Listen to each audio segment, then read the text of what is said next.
Mr. Freeze.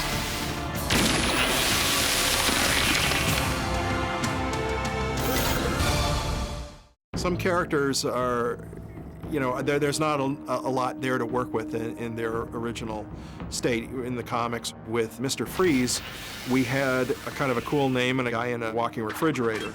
In thinking about the character, Bruce and I decided maybe there's some great tragedy in his life that basically killed him emotionally, and so he's just a shell of a man, maybe going for vengeance because he grieves for a great loss. Our first design on Mr. Freeze, going back to the very beginning of Batman the Animated Series, I had contacted Mike Mignola, who was a really well-known comic book artist. This was before he became famous for Hellboy.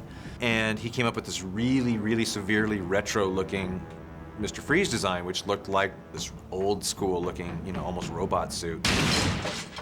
We did a revamp. We wanted to tweak him a bit. Sub-Zero had been done, and essentially sort of took away his motivation by curing his wife.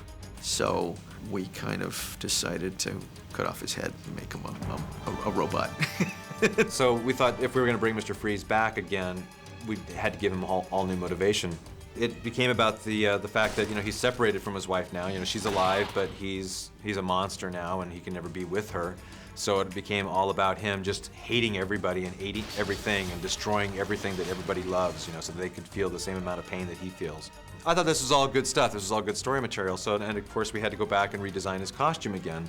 And it's still kind of retro, but it's a little bit slicker, like we did with a lot of the revamped characters. We put a lot more black on it. We're sensitive to him because he had love, he had emotion, he had all these feelings, and they were taken from him.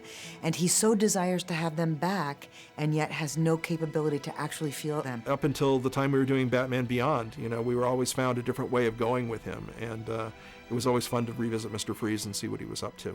There's no hope for me, or you, or your city. Everyone's going to feel my loss.